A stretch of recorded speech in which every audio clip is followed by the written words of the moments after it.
Hey guys, welcome to episode 5 of Food for Thought.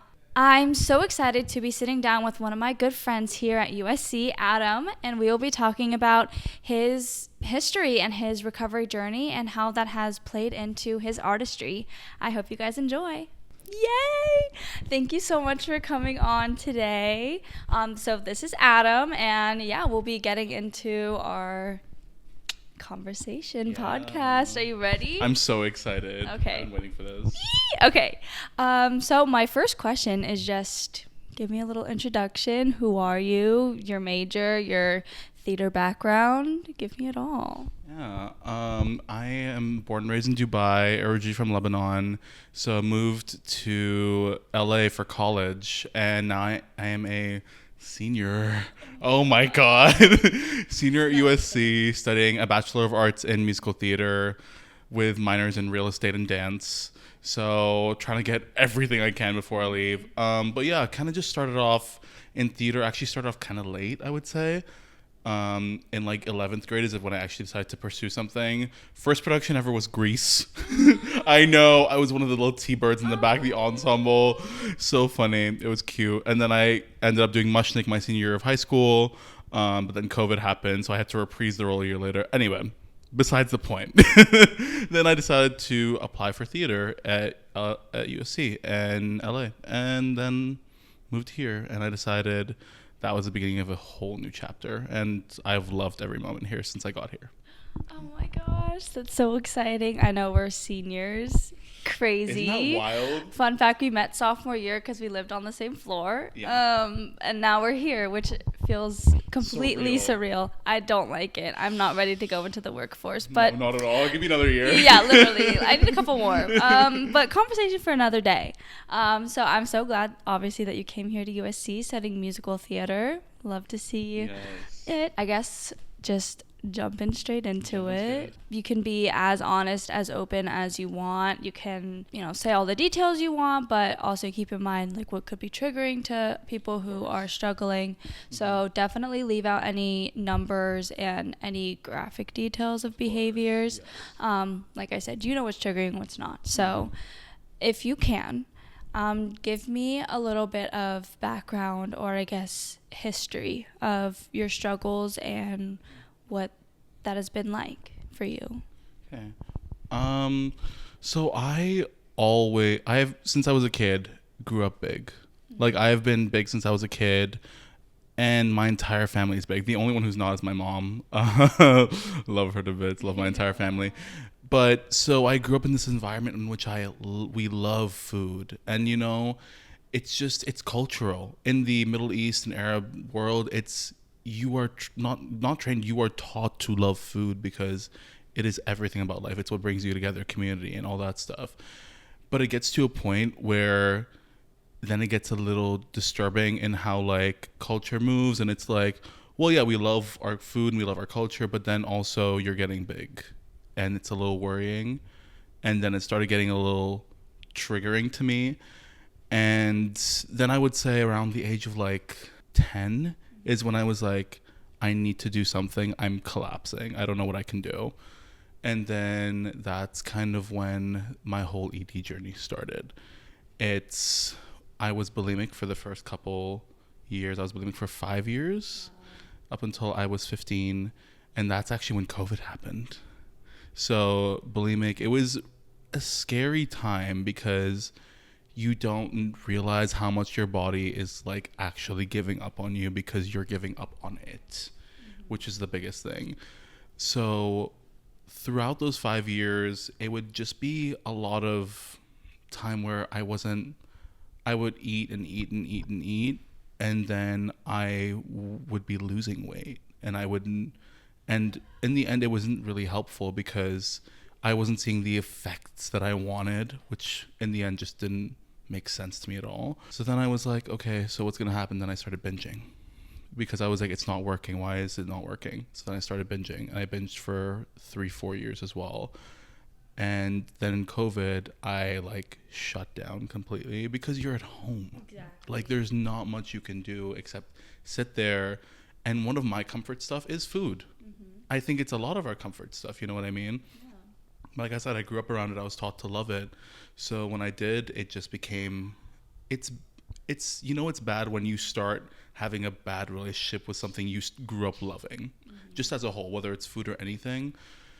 So when I started binging and then COVID happened and all I would do is binge and purge and then binge and purge. And I got to a point where it was like, I literally feel like I'm a shell of a person I used to be. And I need to do something about it. So one day, it's a little story time. Get ready. I had never told anyone about my behaviors whatsoever. And one day it was kind of mid quarantine, and I was sent to the grocery store with my mom, on behalf of my mother. And she was like, get us some stuff. And I was like, okay. So I go, and I had not eaten like a day and a half. And I was like, I'm going to go and I'm going to grab whatever is in front of me here and just have at it. I was binging. And then I get there and I don't know, it got to a point where I was like, I'm trying to find something, but nothing. There's nothing I can eat that would satisfy me. Like nothing at that point would satisfy me. I've just gotten to that point. And then I was walking out because I came back home with nothing. I decided not to carry anything. A water pipe burst on me in the grocery store. And I am drenched. And I'm drenched. And like, you know that feeling? You know the feeling when you're like cold and like drenched and I don't know. Yes, exactly. Yeah, and I was like, why did this happen in the middle of the grocery store? Anyway, so that I was at my limit. So then I go home and my mom's like, why are you like drenched? Like, what's going on? And then I like bawl into tears. I'm like, I can't do it anymore. And it was just a culmination of all of it, you know, like just life hitting you and then food hitting you and your body hitting you. Yeah. So at that moment I told her and I was like, I need to do something about it. So from then on, I went and saw people that would help, and I was no longer bulimic for a couple, and I haven't been bulimic since then. So I've been really happy about that. But the body stuff never kind of went away until I went to college. Really? Yeah, and then like it's still like everyone experiences this stuff. It's a normal thing. But like, because when you're by yourself in college, you're away from everyone else. So you're kind of left to fend for yourself. So you kind of got to figure out what to do. And I was like, I'm in control of my own life. And especially in this industry we're in, it's rough. You know what I mean? It's rough because even though people say they don't have preconceived notions, they're going to cast you in a role because of your body type. You know what I mean? And it's sad, but also it's the truth. And yes, the industry is growing and I'm so happy, but we kind of just have to move with it and see what to do. So I was like, let me take control and see how I can just get healthy. And it's been my journey ever since. And I'm really just excited to keep it going. And yeah. Thank you so much for sharing. Yeah. It was really, wow. I mean, like that story of like the pipe bursting, I feel like that's kind of crazy. It's like the most random thing ever. It is, but also at the same time it's kind of like telling you, like the universe was telling you like this is, you know. Exactly. So yeah, that was one thing that like you touched on. I was like, okay, universe. Exactly. Yeah. And sometimes you don't know when you're gonna want to stop or what's gonna happen to make you reevaluate yourself. Because, you know, I was surrounded by family that was like take care of yourself, you know, like maybe you should start, like a lot of like not close family, but they were like, you should start dieting. What's going on with you? You're fat. Is that a trigger word? No. Okay, good. They were like, you're and like, yes, you know, I'm bigger, but also like I was 12. Yeah, it's like guys were growing. Yes. Why would you say that to a 12-year-old? And like I experienced those comments ever since I was 9 years old, where it was like, and I would hear people going up to my mom and going like, your son's big, you need to watch out because it's a disease. And that really, like, imagine hearing somebody tell your parent that when you're a child, and it's like, yeah, I mean, I feel like I low-key, like, I can relate to that because I just grew up, like, growing a lot faster than everyone in my year. So I was, like, taller. I was bigger than everyone else. Like, just because I was growing faster, I was developing faster. And, like, two distinct things. I remember my doctor being like, oh, like, you know, you're in whatever percentile, like, you know, like, we should, you know, eat healthier. And I was like, I'm eating healthy. I don't understand. Right? And then, oh my God, this other story. So I'm 5'4", so I'm not that tall, but in grade school, like, I was taller than everyone else. And I remember having, like, a friend, she was probably like 4'11", 5. Like, you know, we're in 4th grade, 5th grade. Like, I don't remember how tall we were. I don't know if I was growing or whatever. And I remember my after school, like, we had this after school program, and I was friends, like, he was a teacher. Anyways, this is, like, a story for another time, but he would, like, you know, bring us, like, food and stuff. And I remember, like, he used to get us pizza. And I remember, like, I had, like, a piece of pizza, and then I was still hungry, and then my friend was, like, about to have 2 slices, and then I was like, oh, like, can I have another slice? And he was like, you should, like, slow down, Elisa. And I was like, what? It's from the people you least expect. Well, it's like, no offense, you are a grown man hanging out with like, young 13-year-olds. Oh, that should be a problem too. Your teacher said this. Yeah. Well, I mean, he was, like, kind of a teacher, but, like, more of, like, you know. I get what you mean. Yeah. So crazy, right? Yeah. And then, yeah, so I feel like that was one thing that always affected me, because I was like, okay, I'm just a bigger person, I guess. Like, what does that mean? Like, am I always going to have people commenting about my body, and then people who are, like, smaller than me just because, like, they're shorter in height? Like, does that mean they can eat more? So now, because of that, I feel like I've also just always wished that I was shorter, because I'm like, I can be smaller person. Like, it'd be more socially acceptable to, like, eat more, whatever. I want to touch on something really quick. Yeah, of course. Because when you were talking about that, those experiences when you're a kid and kind of just, like, going through stuff, you don't realize how much they change you as a person. Oh. Because when I was younger, since I was just so young, I was big when I was young, and kind of because I got comments like that very early on, it shaped who I was. And I grew up in a school that was science and math based. There was no arts whatsoever. The closest thing we had to an arts class was a music class that we danced in, and that was pretty much it. We didn't even learn music. Yeah, exactly. Wow. Yeah. Exactly. But yeah, so I basically lived a life that was very controlled. And it's also just because, like, Middle Eastern society, especially men, you kind of have your lives, like, built for you from the very minute you're born. Thankfully, I'm the youngest to 3 guys, so I kind of had it easier than my brothers. Yeah, right? So I kind of had it easier than my brothers, but I grew up as the most shy, mature kid in my grade, and I didn't get in trouble once. I never lashed out. I never did any of that, and it was only because I was afraid to take up space. Me too. Right? That literally was the same exact thing as me. I was always, like, shy. I was quiet. And 1, because of that, and 2, like, that really resonated with me, because I remember I went to a private school, so we had uniforms, so we'd wear the same exact thing every day. Me too. But when we had free dress days, I was always like, I can never stand out, because that means I'm, like, taking up space or something. Right? And then, like, that bled into, like, my freshman year of high school and my sophomore year of high school. I went to a public school, so, you know, I had to wear regular clothes. And I was like, I can't have my own style. I can't, you know, wear big, voluminous clothing. I have to wear, like, the smallest thing possible, so I'm, like, small and, like, I don't take up space.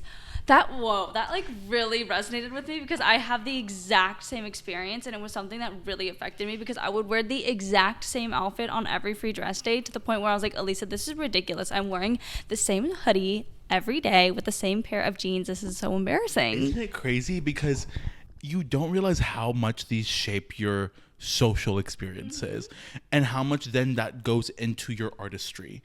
Because when I was younger, like, I was so afraid to take up space. I was afraid that because of how big I was, I would hurt people.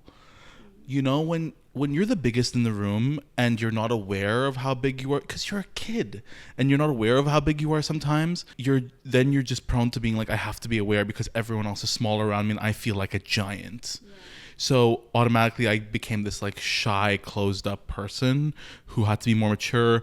The rest, like whenever we'd go out and like meet like family members, they go like, Adam is so mature, like he's so good for his age. Isn't he like 12? Like I expect him to be running around and like having fun. Well, yeah, that's what a kid's supposed to be doing, but I wasn't doing that because no, I'm actually just sitting here with like the worst eating behaviors and like the worst mindset possible. Thanks. Yeah. And I felt like I didn't deserve to do that. I was like, well, I just grew up I just grew up faster than other kids. I didn't need any of that, you know? No, because then I had to go through that phase later in life, which was like, I get to be free, I get to speak out and all that stuff. So it was just really interesting. But how that ties into artistry is then I came into USC wanting to do musical theater, and I met my voice teacher, and because there weren't as many arts programs back home, I didn't sing until my senior year of high school. Wow. And now I'm pursuing a career in musical theater. So then I moved here and I started taking singing classes and vocal lessons and dance classes and acting and everything in the program. And my voice teacher literally said, I see you, I hear you, we share similar experiences, because she's also a tall and just resonant woman. Like she takes up so much space in a room. And she literally grabbed my hand. She was like, I want to show you what that's like, because obviously there's something that's your body and the way you view your body and yourself is affecting your artistry. I want to touch on something really quick, and then I want to go back to your artistry stuff because I think that's super important to talk about. But something that you talked about was like culturally growing up around food and how it was like a way of connection and way of building community. I have that exact same experience. So my mom's side of the family is Filipino, and the biggest thing is like Filipinos, you know, in food. And always, you know, coming from a house where it's like you can never leave hungry, like, are you okay? Like if you don't eat, it's like, are you okay? Like, is something wrong? And then on the other hand, it's like, if you don't eat, then you're being disrespectful to the people that are hosting. I remember, like, because even now, because I went to a memorial on a couple weeks ago when I was still back at home, and Filipinos always have food everywhere, like massive amounts of it. And I just, even though I'm well into my recovery, I still remember like feeling a little bit uncomfortable. I was like, oh my God, like there's a lot of food. You know, this is something that could really trigger me in the past because, you know, there's all of this food available and there's no bathroom too. So I'm like, what am I going to do? Like, you know, if I'm all of these thoughts, you know, but I just think that it's especially hard and a different kind of experience when you do come from a family that is very culturally tied to food, and that's like, you know, a huge thing in a lot of different cultures, not just in Middle Eastern and Filipino cultures.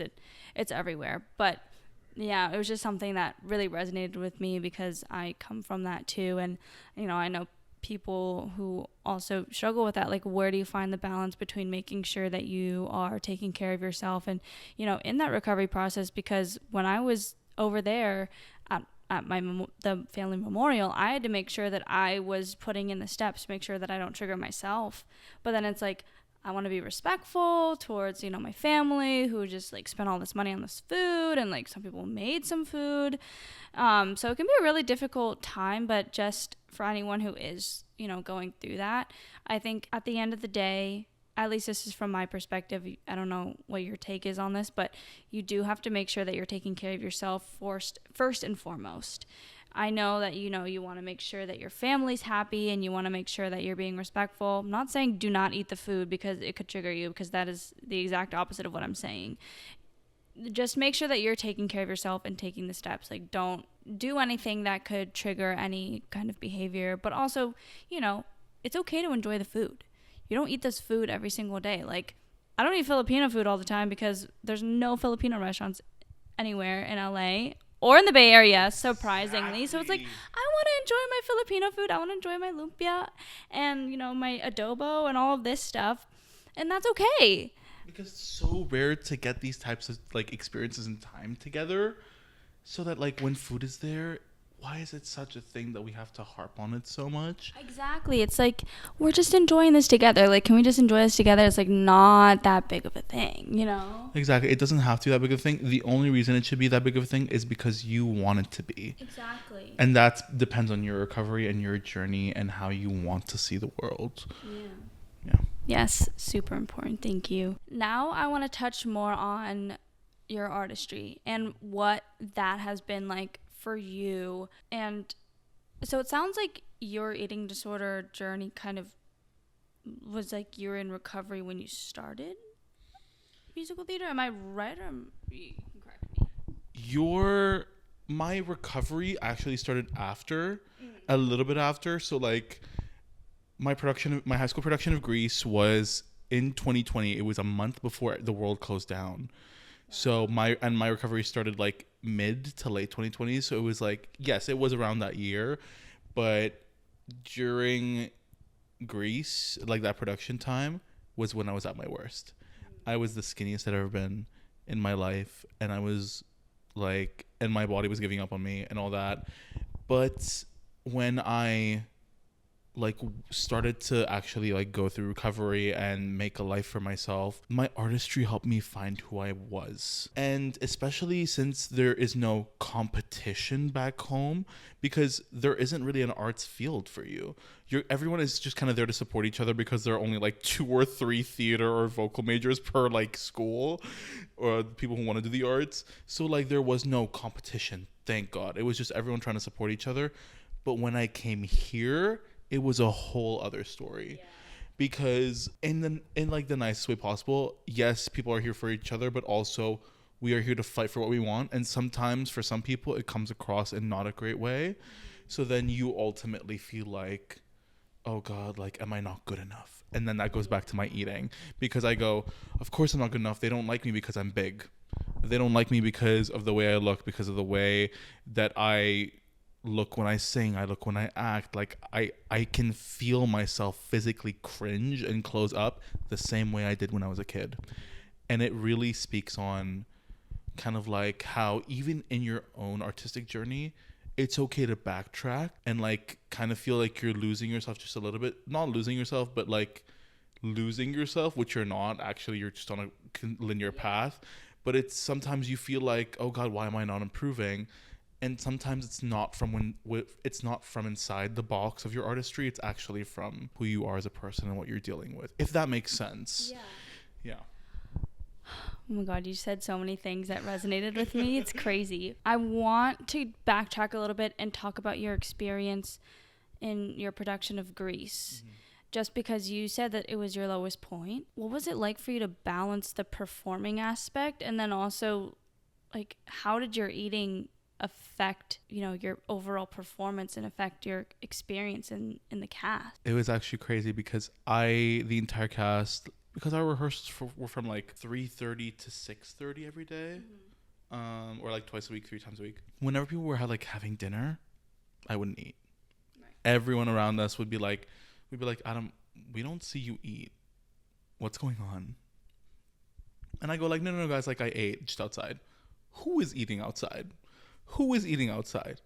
Then like my drama teacher actually took notice of it, because she was the director of the show, and I was like, she's like you're my little prodigy, and I'm like, that's so cute and I love you, because I was the only one in my year to graduate with and do a theater degree. So, but she saw me and it was my first ever production, she was like, Adam, like, are you okay? And I was like, I'm fine. I just don't want to eat. She goes, no, you're going to come with me. I'm going to feed you. And I was like, literally, mother. I was like, she's the sweetest. Because after that point, I realized when I actually started feeding myself, instead of just going home and binging, I would because I would binge in the late hours of the night. I would binge at like 12:30 in the morning. I'd order food. I'd go down to the kitchen, find something to like really binge on, and then go back up, not eat until the next day at 12 a.m. And then I realized that like my energy would pick back up whenever I was eating. But that was towards like tech, like the end of the show. Before that, weeks of school, weeks of rehearsal would go by and I would completely miss it. Like, not miss it as in like I wouldn't be there, miss it as in like I wasn't present. Like, we'd be rehearsing for a show and I would just sit there and I go, and I wouldn't have the energy or the mental capacity to even think about what's going on. I would just do it because I was just so, I was at the lowest point in my life where it literally felt like weeks were just passing and I was just sitting there wishing I was smaller. Yeah, I remember when I had like my aha moments of like, oh, eating actually, you know, makes you have energy and stuff. And that was something that was really hard for me when I was also in like my depths of my eating struggles and like in a full production of Legally Blonde.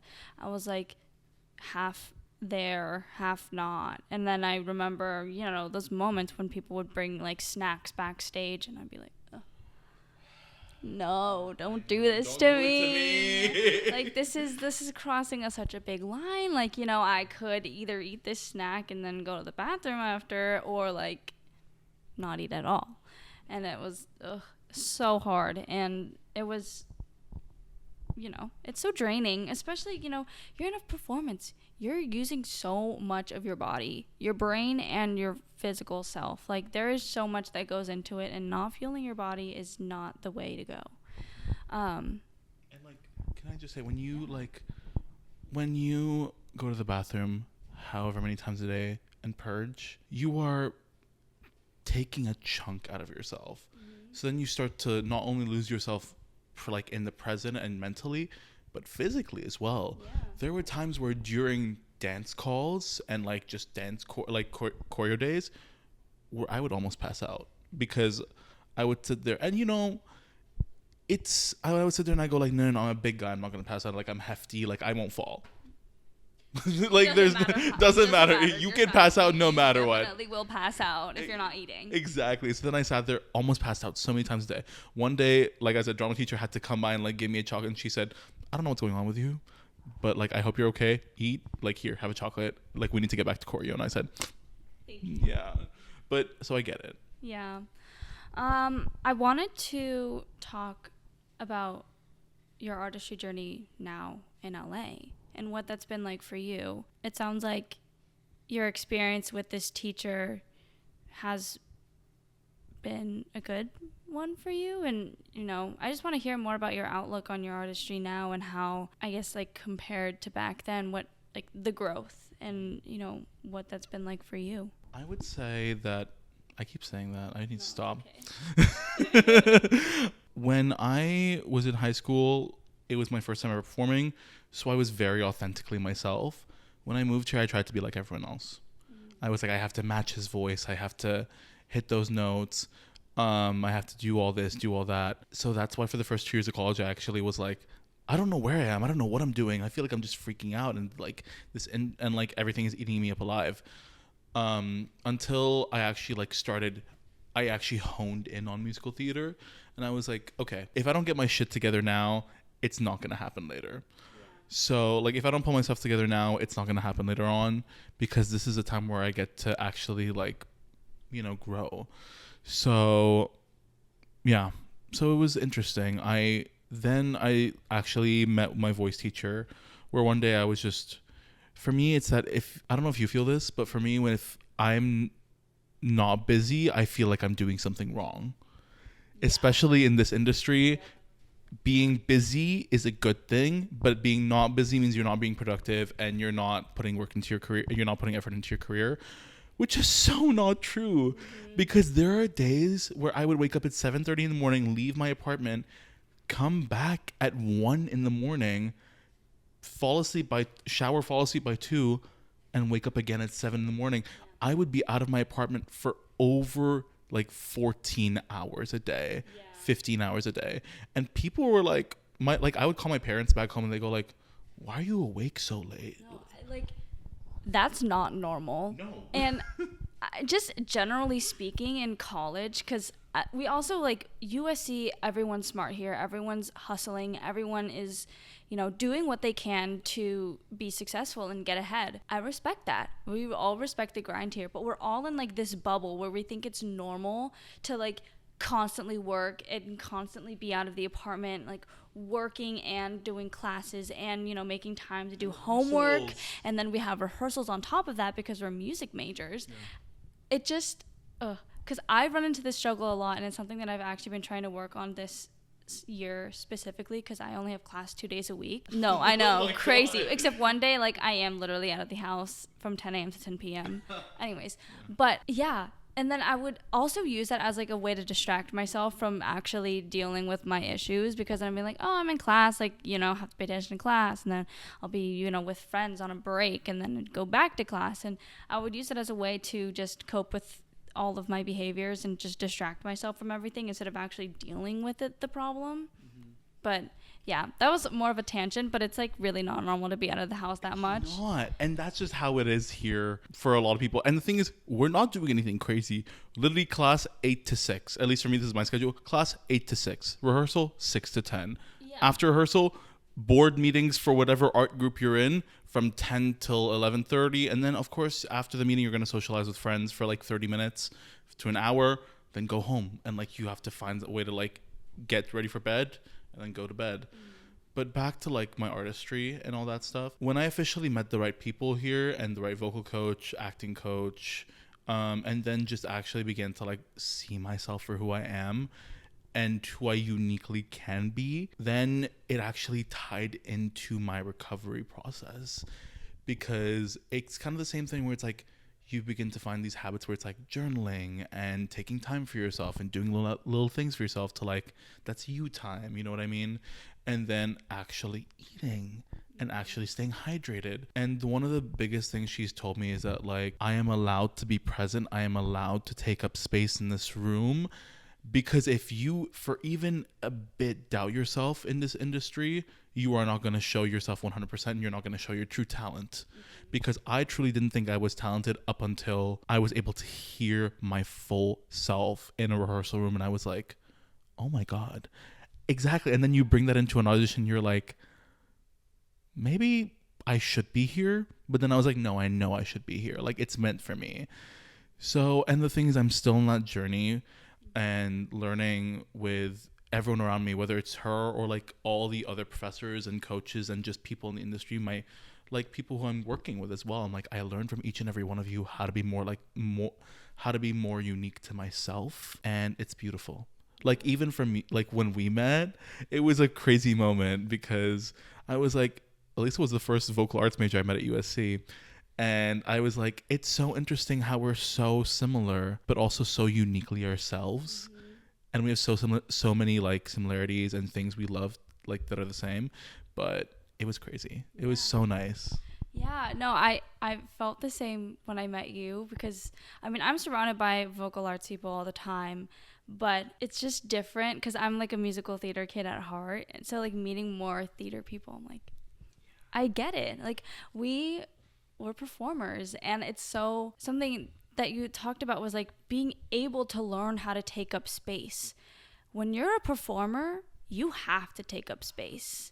You have to be the person in the room that everyone's drawn to, because that's how you become a star. That's how you lead your cast. You lead the performances. It doesn't matter if you're literally the lead or in the ensemble. Everyone has to take up space. And I used to be so uncomfortable with that idea. I don't know if you've had this you had this experience too, but just my artistry level from my senior year of high school to my senior year now, 4 years later, I see the progress in the confidence in myself that really comes from feeling comfortable taking up that space and feeling comfortable to be myself. I don't think that we necessarily realize that these issues like are all connected to the act of eating, but it truly is, because with an eating disorder comes all of the insecurities and all of these deeply rooted things, such as the fear of taking up space because you grew up bigger or you grew up growing faster than everyone else.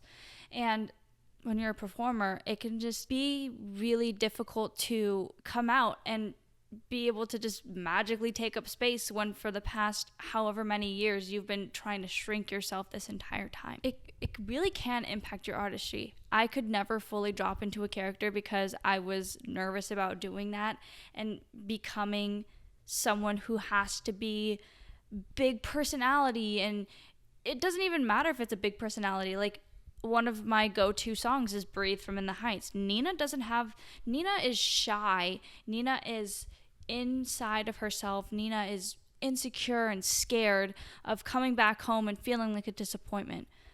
But even within a song like that, you still have to drop completely in. And that means dropping in, being Nina, taking up space.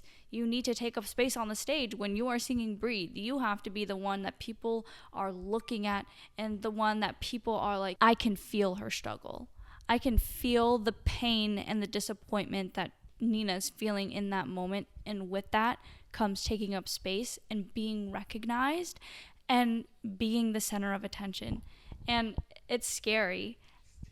It's really scary, especially when you come from our backgrounds of trying to be small. And I know plenty of you probably have felt the same thing. I think it is a really beautiful journey. I had a performance 2 months ago now at like a retirement home with my teacher back home. I was singing Astonishing by Little Women and Breathe. Oh my and God. It's just, I was like, wow.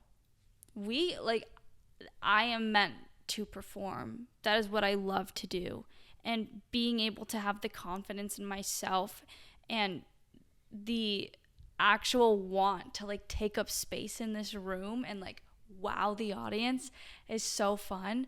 And it's honestly such a beautiful process because I was not like that even the year before and the years prior. It's just the development and also how that has played into my recovery process too has been such a beautiful journey, and one that definitely was terrifying to take, but has had an unbelievable amount of benefits and an unbelievable impact on myself and just who I am as a person now. Like, looking back, it just, because there are so many spaces in which you can't really talk about this stuff with someone, and also because in our industry it's kind of looked down upon to talk about this, which is sad because it's actually really prevalent in our industry, which is also sad to say.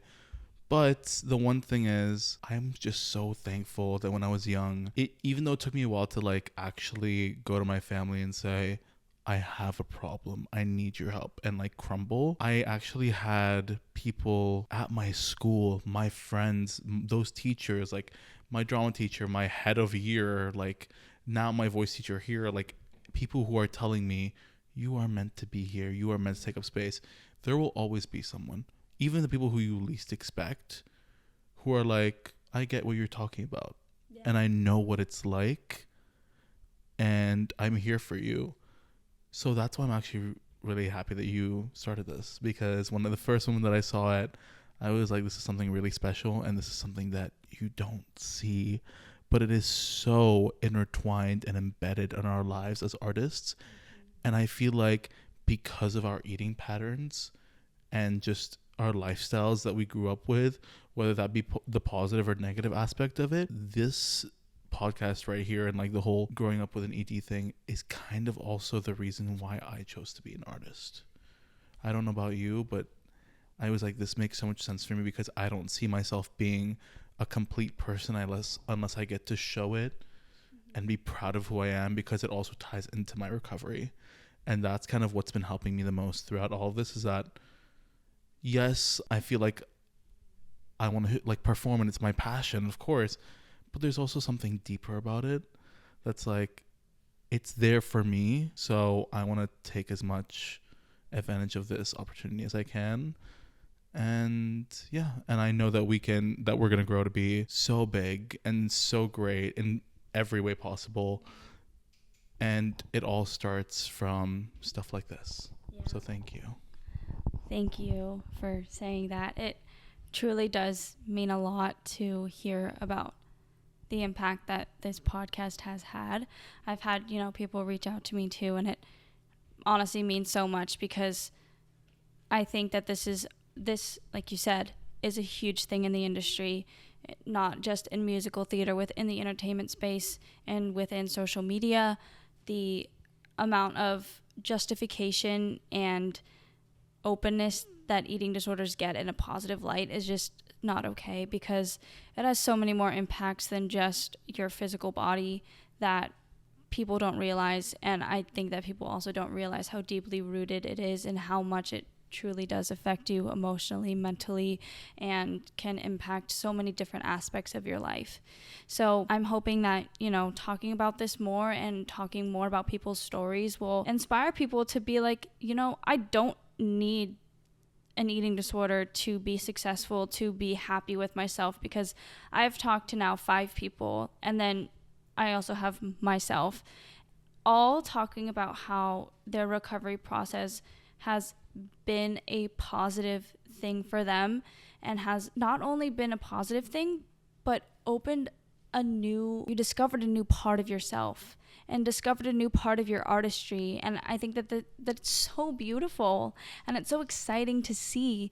And especially we're all up and coming people in this industry. It's a big industry. It's scary. There's so many beautiful things that come with it. And one of the most beautiful things about recovery is that journey of self-discovery and the journey of opening a new layer of your artistry, and having that be there for you for the rest of your life, and realizing that you got through something that was so difficult not only just shows your resilience and determination and bravery, but it also comes with helping you and seeing a new part of yourself. Thank you so much for being here. This conversation has been so amazing. I think the fun thing about doing this podcast, I know fun because it's we're talking about eating disorders, but the fun thing is seeing how everyone has a different story, and further proves that people with an eating disorder do not all have the same story, do not have all the same experiences before, during, and after